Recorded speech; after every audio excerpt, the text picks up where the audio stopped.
Diga aí, conte pra Então, gente o que aconteceu quando você observou aqueles gráficos que foram divulgados pelo G1 logo que a apuração terminou. eu recebi os gráficos aqui via Facebook, porque eu recebo feed de notícias do G1, né? E observei que existia uma curva em um determinado ponto que seguia uma tendência que não parecia natural. E isso me chamou a atenção. E eu, então, resolvi fazer um trabalho. Eu peguei os dados analíticos, os boletins que também estavam lá no gráficos, e paguei para transferir para uma planilha. E a partir dessa planilha eu comecei a fazer estudos estatísticos em cima. Certo? E isso está divulgado lá no Facebook. As pessoas que quiserem acessar podem avaliar, enfim, tirar suas conclusões. Perfeito. Agora explique para a gente, então, nesses novos gráficos que você pôde elaborar, aonde estão as diferenças gritantes entre aqueles apresentados pela mídia e pelo próprio TSE? Pois é. Primeiro que o gráfico apresentado pela mídia, ele não te passa muita informação, ele só mostra um comportamento de variação de dados no decorrer de tempo, mas ele não te dá uma informação útil, você não chega a uma informação conclusiva.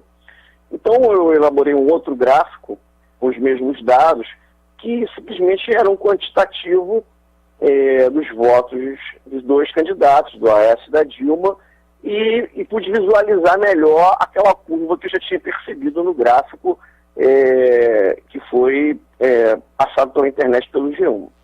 Então, o que foi descoberto ali? Foi descoberto que, na altura da apuração, onde se chegou a 75 milhões de votos, a curva de dados, a curva dos votos de Aécio, ela declina de uma forma fora do padrão. Ela declina, e esse declínio mais à frente, isso começa em torno de 70% dos votos apurados, ou seja, exatamente a 75 milhões de votos apurados, e por volta de 89% de votos apurados, há um empate, e logo em seguida Dilma ultrapassa a Aécio e fica na frente até o final, por uma diferença pequena. Então, o que acontece? Fiquei pesquisando, fiz várias estatísticas, e comecei a tomar ciência sobre o caso da Smartmatic, a empresa que foi contratada pelo governo aí para cuidar do processamento de dados dessa eleição. Smartmatic é uma empresa venezuelana, microempresa, que foi quem substituiu a Indra, uma grande empresa internacional que fazia, então, o trabalho de apuração na Venezuela. Foi substituída por quê?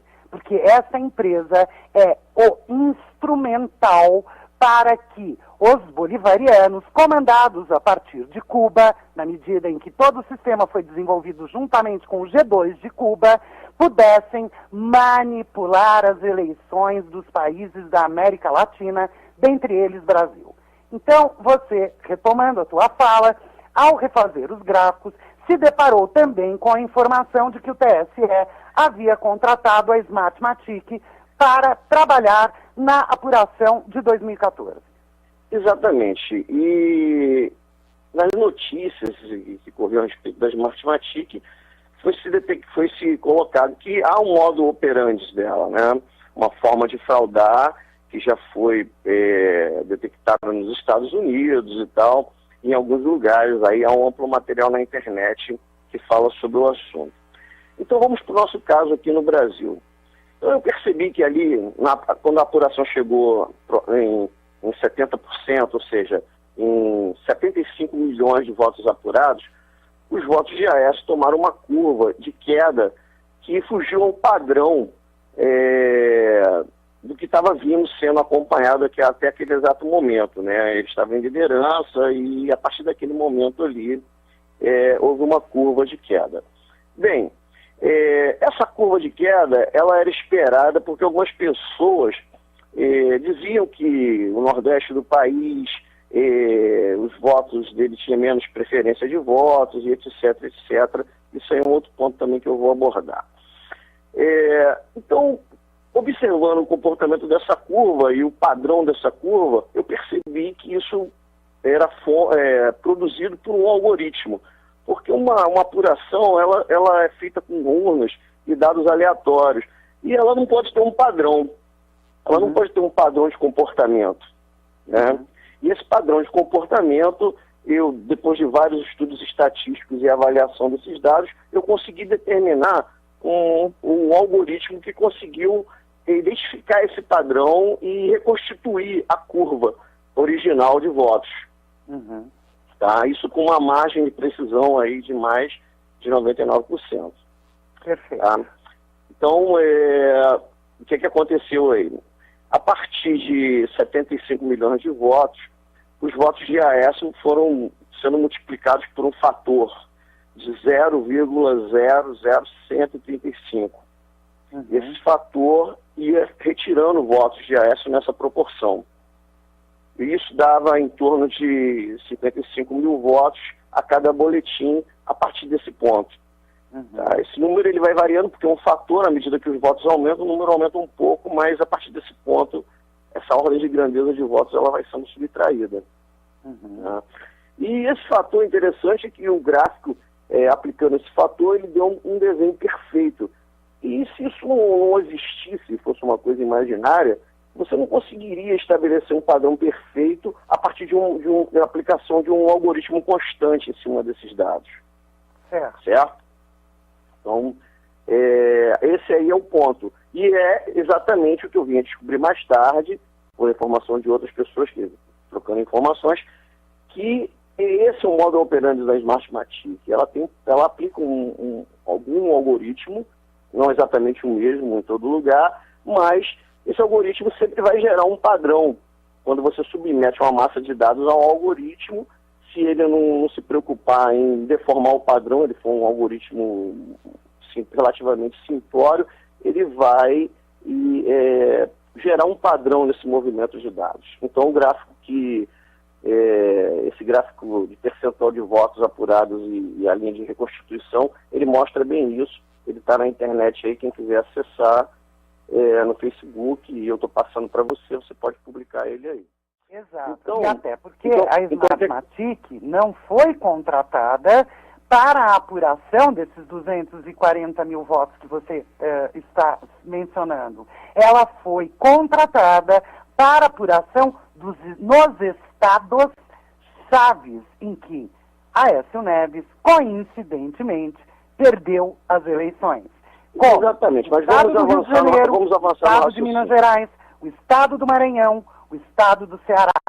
Exatamente nesses estados onde aplicou-se essa técnica que a Smartmatic estava trabalhando. Exatamente, mas vamos avançar no raciocínio.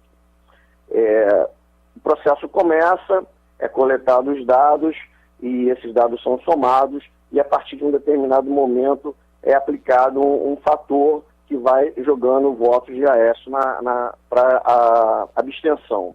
Esse fator foi identificado como um fator de 0,135.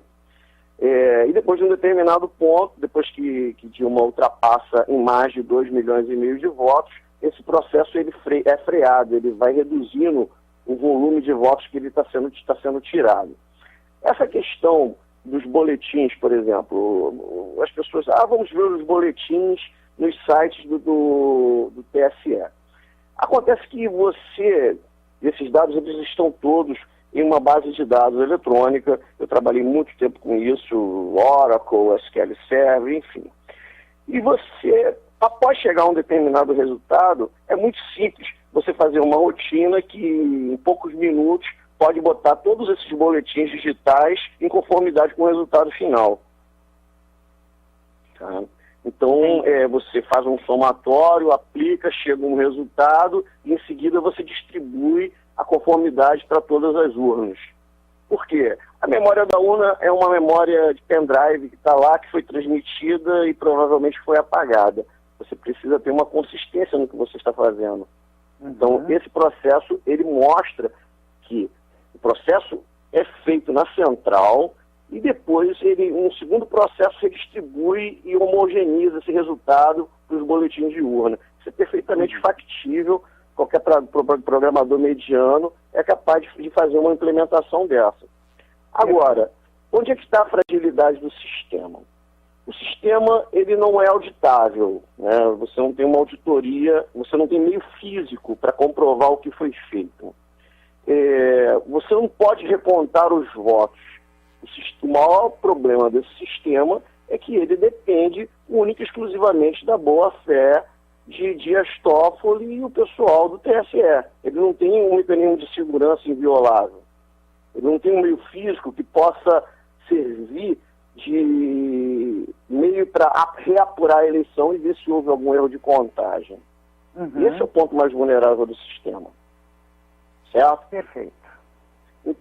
Então, uma vez que feito esse processo, você chegou lá a uma distorção de dados, que deu o resultado que o pessoal conheceu, e o que ficou? O que ficou foi um padrão de comportamento nos dados.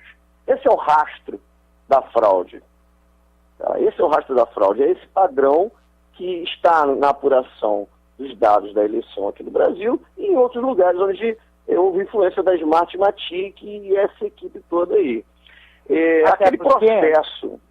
Até porque nesses outros países em que a Smartmatic também foi contratada para as apurações das eleições, nós observamos que a quantidade de votos que gerou o diferencial entre o primeiro colocado e o segundo colocado é basicamente a mesma que ocorreu aqui no Brasil, porque provavelmente eles utilizam o mesmo algoritmo.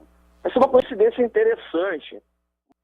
Então, avançando mais para frente, chegou-se lá, o algoritmo foi executado e se chegou ao resultado da eleição. A distorção de votos, o que foi subtraído e enviado para eleições, para as abstenções, gira em torno de 6 milhões de votos que foram desviados. Essa é uma aproximação que se chega com esse processo todo. Tá? E a fraude se deu ali.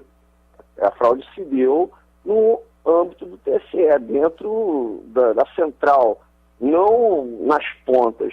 E os relatórios eles foram gerados a partir dessas informações, por engenharia reversa. Ou seja, a partir do momento que você chega a um número final, é muito fácil você pegar e rebater todos esses dados de volta para cada boletim de urna que está disponível na internet, de forma que se você somar todos esses boletins, você chega ao mesmo resultado. Por quê? Porque não existe um meio físico. Esses dados eles podem ser alterados a qualquer momento por um analista de sistemas ou um DBA que cuide dessa base de dados e já esteja com isso programado para ser feito naquele determinado momento.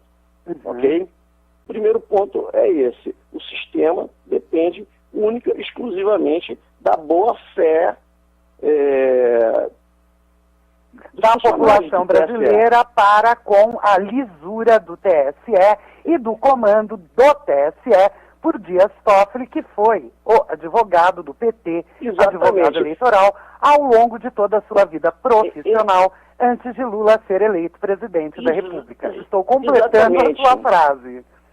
Esse é um ponto que enfatiza o processo, porque, veja bem, colocar o Dias Toffoli como o presidente do TSE é como colocar um juiz argentino e árbitro e bandeirinhas argentinos para apitar um jogo do Brasil contra a Argentina numa decisão.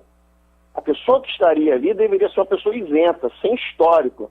O currículo do Dias Toffoli compromete ele completamente com o PT. Ele é um petista. Você não pode colocar alguém tão envolvido com um partido para fazer uma apuração de uma decisão, de uma eleição. Deveria ser uma pessoa isenta, uma pessoa neutra.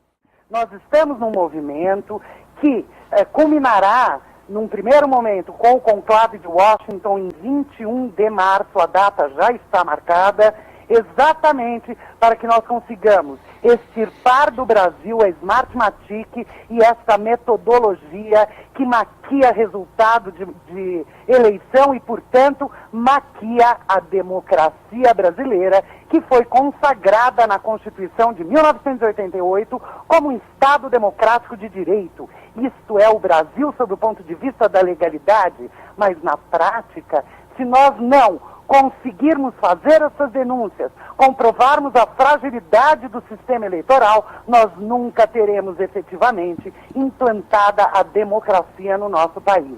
Essa é a maior importância, João. E esse é o grande serviço de informação e cidadania que a Showtime vem prestando a toda a população brasileira.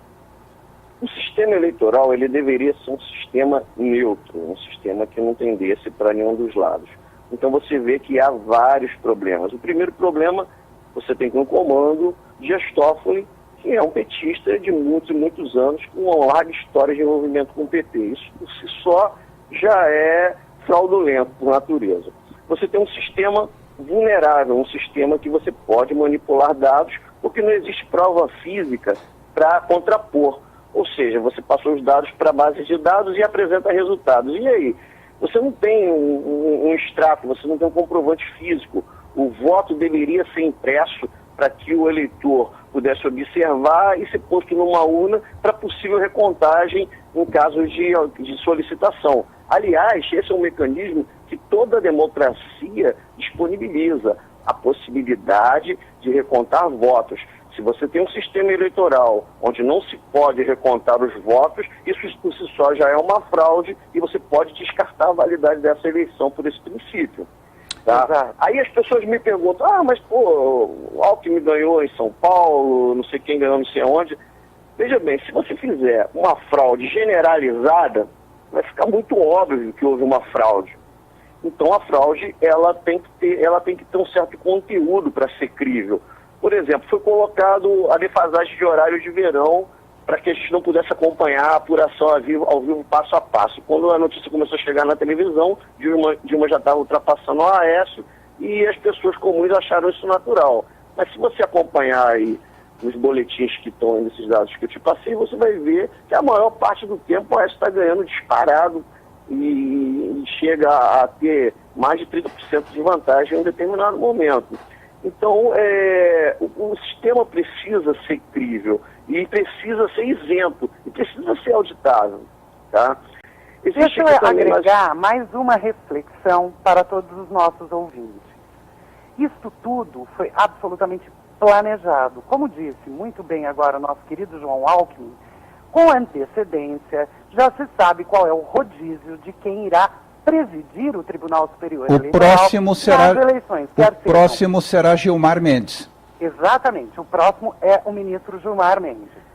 Então, o que acontece? Nesse planejamento, sabendo-se que em 2014 nós teríamos a presidência nas mãos da ligação entre Toffoli e PT, acabaram utilizando, ao longo dos anos em que Dilma esteve como presidente no primeiro mandato, a metodologia de contratar institutos de pesquisa com muito dinheiro para realizarem pesquisas que nós não tivemos acesso nem aos resultados, porque era uma forma de já ir repassando recursos para garantir que, em 2014, as pesquisas que fossem veiculadas viessem de forma manipulada. Nessa manipulação, sempre apareceu nas pesquisas eleitorais de 2014 uma quantidade muito superior do que a dos anos anteriores com relação à abstenção dos votos. Não foi por outro motivo que nós, eu, Alex Brum Machado, fizemos vídeo e colocamos na internet clamando à população: não caiam na cilada dos mavis. São os mavis da internet, contratados pelo PT, que estão fazendo a campanha de abstenção de votos. E por que fizeram isso? Para que desse respaldo às pesquisas mentirosas e maquiadas que eram veiculadas na mídia, trazendo um percentual muito elevado de votos, de abstenção de votos. E eu e Alex dizíamos: não podemos cair na cilada da abstenção. É através da abstenção dos votos que o resultado pode ser manipulado. Porque se aparece um percentual muito maior do que efetivamente o pesquisado, eles utilizam este gap entre a realidade da pesquisa e o que eles precisavam para manipular os votos, para convencer a população de que haveria sim um quantitativo enorme de abstenções. Para quê? Para migrar os votos válidos de Aécio Neves para esse contingente de abstenção. Exatamente. Esse caso da abstenção aí é muito interessante, porque foi uma abstenção recorde. Você falou das pesquisas, e nesse material que eu te enviei aí tem um quadro que compara 14 pesquisas de fontes diferentes que fizeram amostragens diferentes.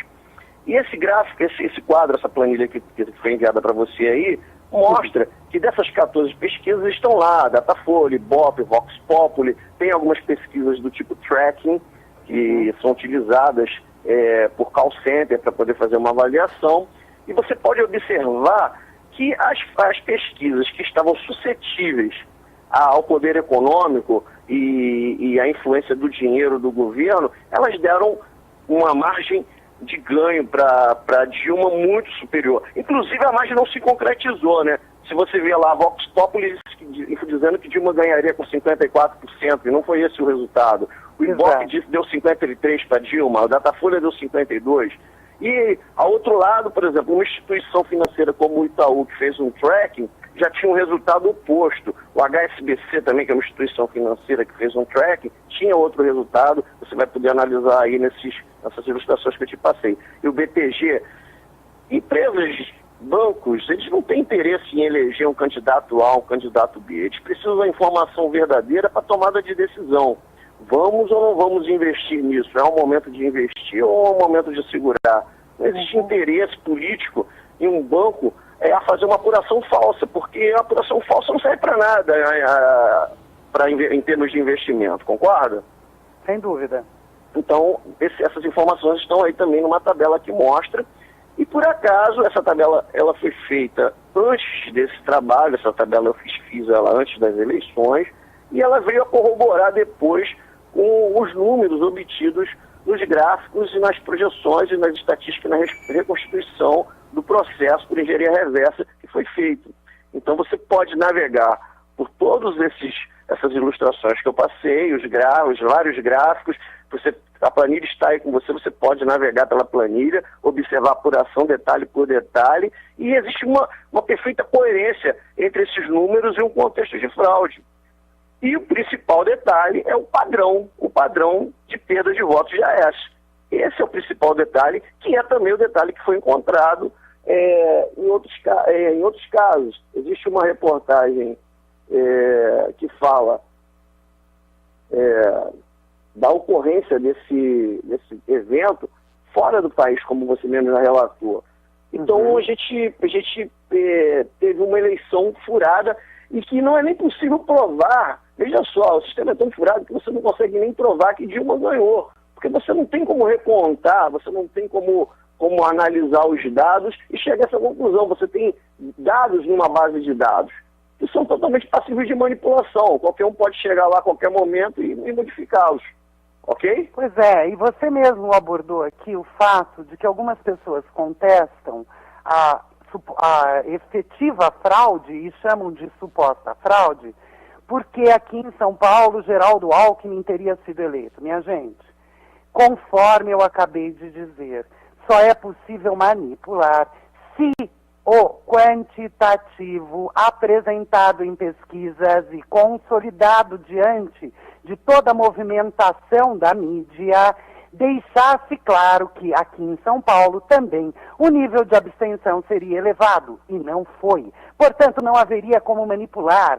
Precisava de um nível de abstenção elevado nas pesquisas para poder fraudar e não ficar tão na cara, porque eles não imaginavam que as pesquisas fossem ser aprofundadas. Ocorre que a população brasileira está exausta de ser enganada por esses governos do PT, que desde 2003 vem de forma populista mentindo para a população, apresentando projetos que têm como objetivo exclusivamente a formação do Caixa 2 pessoal e partidário. E com toda essa revolta e exaustão da população, espontaneamente, técnicos qualificados como você, pessoas preocupadas com o país como Dalma Corsini, fizeram interlocuções importantíssimas para que a gente pudesse, a partir dessas interlocuções e a partir das pesquisas, como você a fez, se trouxéssemos à tona a realidade,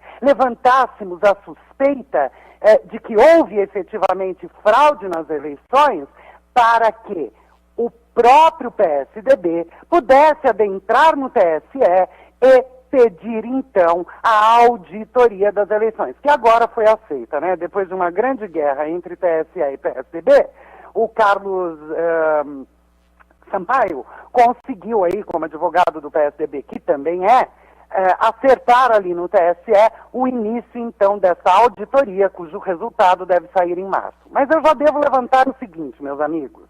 Ainda que haja dificuldade de se demonstrar na prática que estas curvas estranhamente modificaram nos 40 minutos do segundo tempo do jogo, vamos falar aqui em futebol novamente. Vamos falar nos nós 45, né? Foi bem mais à frente. Futebol, e faltando 5 minutos para terminar o jogo, houve uma reversão absoluta, sem nenhuma possibilidade de isso se concretizar no mundo real. E é por tudo isso que nós estamos apontando a necessidade de que as pessoas apoiem o conclave. O conclave trará também outro subsídio que demonstra a fragilidade da democracia nacional, porque independentemente de nós não conseguirmos demonstrar na prática essa maquiagem que está sendo apontada pelo Gilson, lá nos Estados Unidos, o general Penhalossi, com o técnico que desenvolveu o sistema da Smartmatic, estarão palestrando para mostrar que há, sim, também uma intranet que altera online o resultado que migra dos TRS para o TSE, que é a primeira tese que eu apresentei.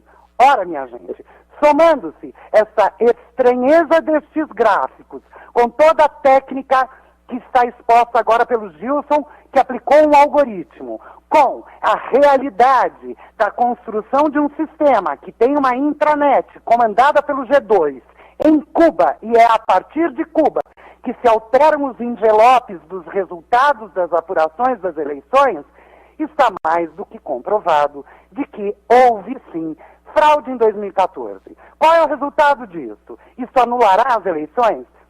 Muito provavelmente não. Lastimavelmente, o Toffoli, ao dizer aqui está consolidado, nada tirará Dilma do poder, esse nada é relativo. Porque pode não haver a anulação das eleições, mas os outros processos estão em continuidade, especialmente o Petrolão lá nos Estados Unidos, que vai pegar todo mundo nessa história e resgatar a possibilidade do nosso país voltar a ser uma democracia. Mas o mais importante é que eles querem utilizar este mesmo método eleitoral de 2014 com a mesma empresa denominada Smartmatic para o quê? Para a realização do plebiscito. O plebiscito implanta o comunismo bolivariano em nosso país. Sim, esse é um grande problema. Todo esse movimento que nós estamos discutindo aqui, ele é bastante coerente com o objetivo da implantação do comunismo bolivariano na América do Sul. Isso aí, vamos ver quem não quer. Uhum. Então, e é exatamente esse o maior trabalho que nós estamos fazendo. O apoio ao conclave, eu vou aqui deixar novamente o endereço da página do conclave para que todos os nossos ouvintes possam acessar as informações, assistir às entrevistas que já estão sendo realizadas, conhecer a nossa pauta, os nossos objetivos, quais são os procedimentos e as datas em que haverão algumas reuniões prévias, inclusive com a mídia europeia em Lisboa, para que a gente tenha cobertura da mídia internacional, quer seja da União Europeia, dos Estados Unidos e a nossa queridíssima Rádio Showtime, que também estará cobrindo o conclave, para que a população brasileira conheça a realidade, para que a população brasileira se mobilize contra todas essas medidas propostas, implantadas e implementadas pelo governo petista, que quer se perpetuar no poder de forma biônica, chamando de democracia, ao utilizar metodologias absolutamente fraudulentas em eleições em plebiscitos. Veja bem que incoerência. O plebiscito de 2005, que derrubava o Estatuto do Desarmamento, porque 60% da população disse: eu quero ter o direito de ter a minha arma para defender a minha família, já que estamos numa guerra civil, que só não é guerra civil porque nós não temos arma, mas com 60 mil homicídios ao ano neste país, isso não foi respeitado. Ocorre que, naquele momento, não havia Smartmatic no Brasil. O próximo plebiscito, proposto pelo governo Dilma Rousseff, pelos petistas e pelo Foro de São Paulo, porque nada mais é do que determinação do Foro de São Paulo, essa entidade internacional comandada por Fidel Castro e Lula, na verdade, tudo isso que é utilizado por eles é para chegar no plebiscito e, mais uma vez, mentindo que isso é democrático, mas de forma biônica, escolhida, previamente definida, eles querem, sim, implementar o fechamento do nosso país, que inicia, evidentemente, com o cerceamento da liberdade de imprensa, em que o senhor Berzoini agora, como ministro de Comunicações, juntamente com aquele senhor Jacques Wagner e sempre oculto Franklin Martins, irão tentar a qualquer custo colocar a mordaça na imprensa, e é chegada a hora de nós termos os jornalistas e a mídia nacional apoiando a mobilização dos cidadãos brasileiros e não apoiando as maluquices impostas por este governo absolutamente absolutista, totalitário e comunista.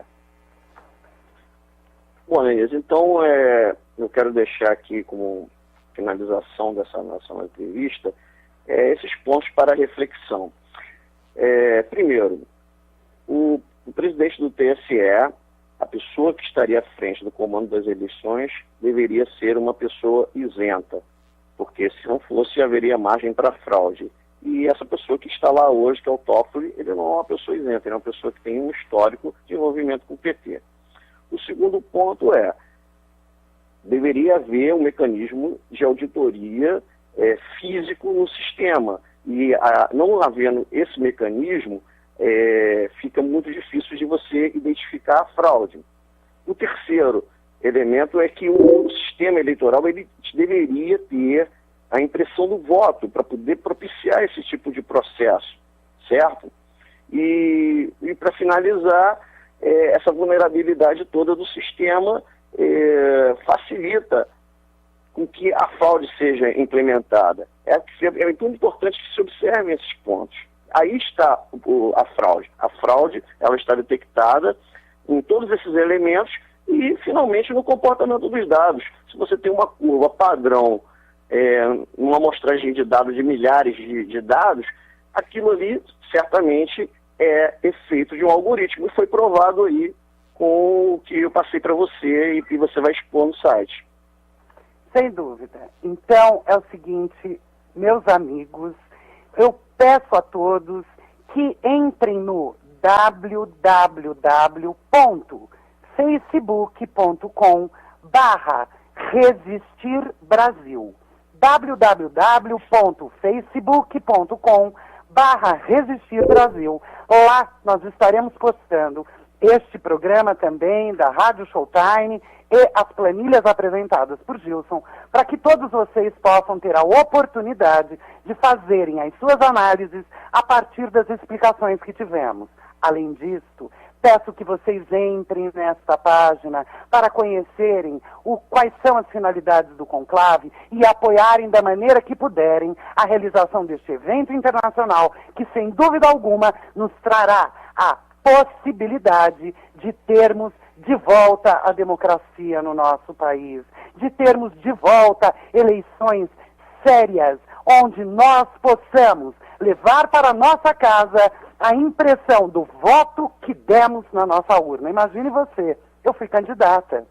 Evidentemente, como candidata que fui, votei em mim mesma. E até hoje aparece no TSE que eu tive 0 votos.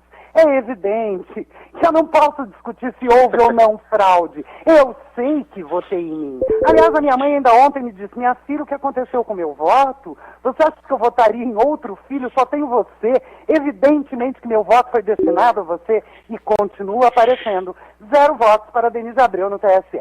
Ora, eu sou mais um caso. Existem inúmeros outros casos aí em que é muito fácil de você demonstrar que não há idoneidade na metodologia utilizada pelo TSE hoje aqui no Brasil. E é contra isso que nós estamos nos rebelando. Nós estamos nos rebelando contra a impossibilidade de manifestarmos o nosso desejo de troca do poder. Não queremos mais aqui no nosso país, e majoritariamente, porque se eu somar os votos nulos, os brancos, a abstenção, com os votos que a Aécio Neves teve, majoritariamente a nação disse: não queremos mais Dilma Rousseff. Isso foi demonstrado na posse da própria Dilma, onde não existia ninguém, pagaram uma galera para ir do PT, para irem à posse. No meu hotel tinham várias pessoas, o sol estava lindo em Brasília,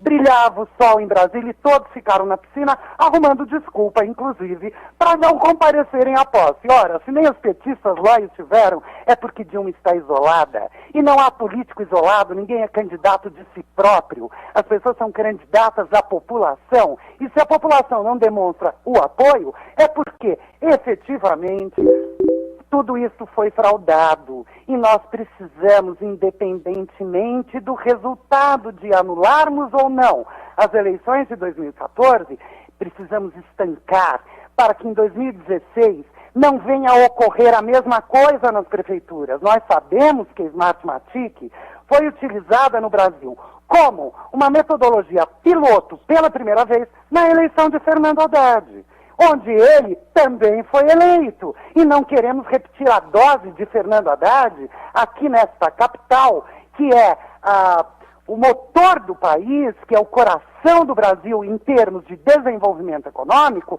e termos que aguentar mais uma vez o PT, Fernando Haddad, com todas as suas maluquices e falta de capacidade de gestão, implementando políticas absurdas na nossa cidade. Mas, é contra isso que nós estamos lutando e iremos até o final para que a gente consiga retirar do país essa metodologia e, na sequência, retirar do nosso país a esquerda que dominou todas as instituições e implementou a maior máfia internacional que já existiu na civilização ocidental.